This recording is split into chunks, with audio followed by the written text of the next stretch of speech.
Now for my most appropriate countdown yet.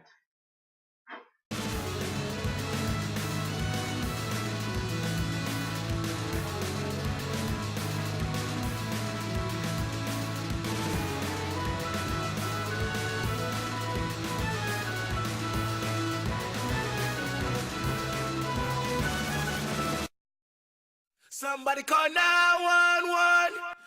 Normally, around this time of year, you do a Halloween countdown. Me, I'm still new to the community, so I'm doing things a little different and going for a birthday countdown this year, since my birthday was 2 days before. So, Pokemon. If you're a gamer in this day and age, you know it by now. So I'm counting down my 10 favorite of each type, including the new fairy. But with that first statement, if you know anything about Nero, you know which type I'm starting with. For those of you who don't, that's fire. Now, I have to say it's been a while since I played a game, but I've done my research and laid down some rules. 1, I'm counting the end of the evolution line if it evolves. 2, if it appears in one list, it won't appear in another later. And 3, I can't talk about potential Mega Evolutions. Another thing, my list. You don't like the outcome? Make your own. So here we go. Let's get our game on. 911. Shawty fire burning on the dance floor. Whoa. I gotta cool her down. She will bring the room to ground on the dance floor. Whoa. Okay, this is gonna raise hell, because it's not only the fan favorite, but the world favorite. Charizard.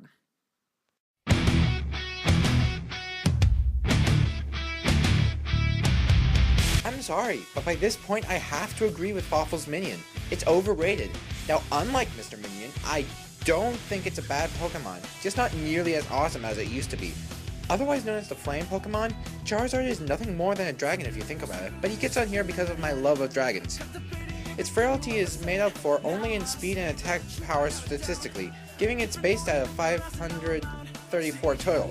Plus, its name is Lizardon in Japan.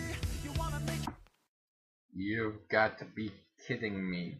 And since nothing else hasn't been said before, I'm gonna stop here. I gotta cool her down. She will bring the room to ground on the dance floor. Whoa. Ever think that Phoenix would look suspiciously like a chicken? Me neither. But that's where Blaziken comes into the picture. I never thought I'd like a Firebird more than a dragon. Not since the Aragorn movie anyway, but still! It's lower on this list because it started the firefighting evolution trend that was, until recently, the norm for fire starter Pokemon. Overused? Maybe a little. Bad? No. And in case you missed it the first time, hell no! Being a firefighting type, its greatest stat is attack, with special attack close behind. And for someone who usually uses offensive moves, like me, that's a useful thing. Another thing I have to point out is its name. It just oozes power. Blaziken. Try saying that and not feeling awesome. I gotta cool her down. She will bring the room to ground on the dance floor. Whoa. Seriously, Nate? How did a Pokemon who's seen all through the Pokemon world beat Blaziken? Simple answer. I'm a brony. If you don't know what I mean by that, here's the joke.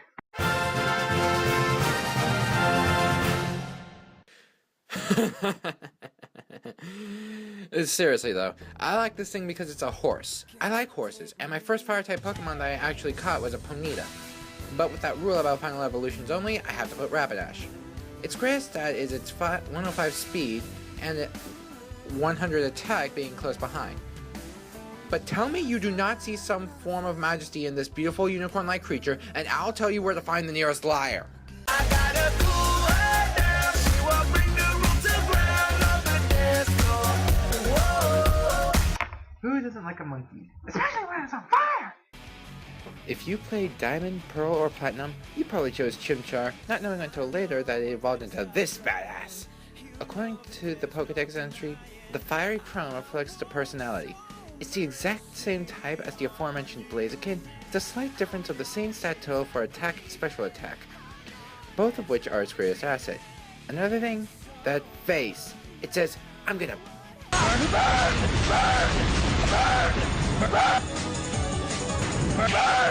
Burn to the ground.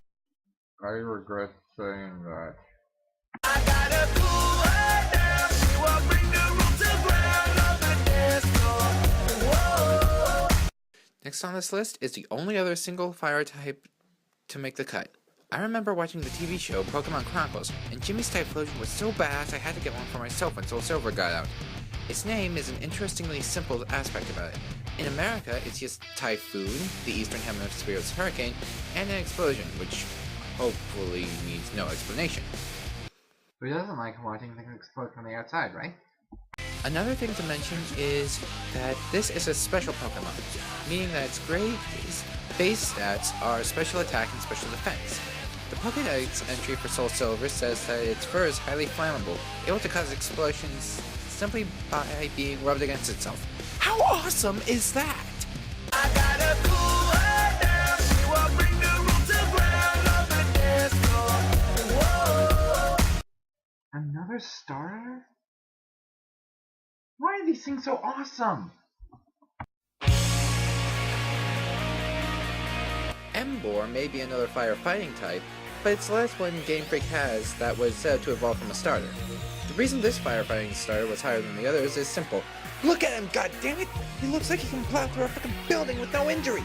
Its attack, as you might expect, is its greatest attribute with special attack close behind.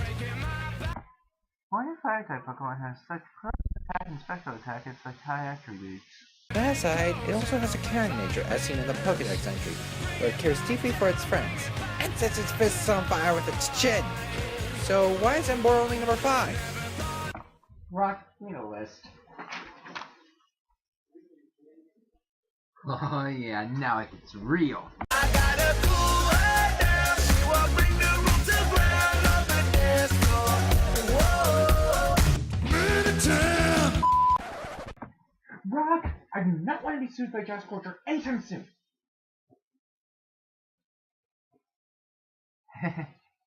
So yeah, Darmanitan. I love this thing because its design says kaboom! But I digress. The only reason I like this thing is because of how well Josh explained why he liked it, and it made a lot of sense to me. But that's why he's only number 4. But what puts him high on this list is, well, everything else. The concept, a Daruma doll, the grin, sorry Josh, and the fact that it isn't like the others in terms of attack, which is its lowest while its special attack is highest. I gotta cool her down. She will bring the room to ground on the dance floor. Whoa. Ambiguous bird Pokemon. They were always there to offer a start to your team. But in the end, they weren't always the best or the strongest. Why am I bringing this up? Because number 3 is Gen 6's final evolution form of the ambiguous bird Pokemon. Basically, here's how I went with it. Fletchling? Fire flying? Okay. Fletchinder? Okay, that's pretty cool. Wait, what is that?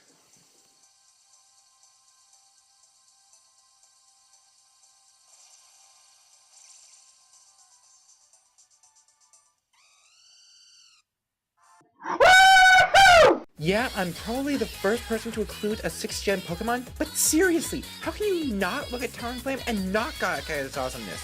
I mean, it's a Fire Hawk. Yeah, it may be more of a Phoenix than Blaziken, but I already used that joke and it wouldn't be as funny here. Being an ambiguous bird Pokemon, the greatest stat it has is speed. The Pokédex entry for X, the one I played, says it lets ashes loose from the gap in its feathers when it flies. That is sick. So, number 3, I like the other 2 better. That's simple. I gotta cool her down. She will bring the room to ground on the dance floor. Whoa. I've noticed a distinct lack of legendaries on this list. You? With that said, number 2 is the mascot for Pokemon Black, Reshiram. I can put Reshiram on this list because I have more experience with it than Zekrom, the Pokemon mascot for White. I looked at Zekrom and said, meh. Then I looked at Reshiram and it was like, so beautiful. The only reason it's not number 1 is because it's also a dragon type. If you know Pokemon, dragon is weak to dragon. But the stats and mythology are what keep it this high. The mythos says it came from one Pokemon that split into Kyurem, Zekrom, and this beauty so that its master could pursue the truth of the world while his brother, Zekrom's master, would seek to create the ideal world. The stats are very well balanced, with special attack being its highest. So, what could top it? Let's recap. Number 10, Charizard. Number 9, Blaziken. Number 8, Rapidash. Number 7, Infernape. Number 6, Typhlosion. Number 5, Emboar. Number 4, Darmanitan. Number 3, Talonflame. Number 2, Reshiram. Kingston.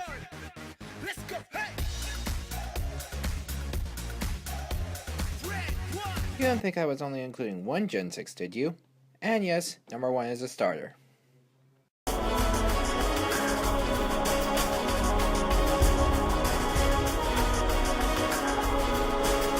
Aw yeah, this is more like a Game Freak. Delphox is the first fire psychic type to make an appearance in a trainer-based Pokemon game since Victini, and since Game Freak hasn't officially released Victini, more points go to Delphox because it will make an appearance in the games.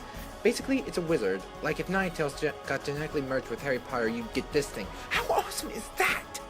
The stats are very basic, but its highest is special attack. Again, but who cares? This Firefox wizard hat is and always will be incredible since the moment I saw it.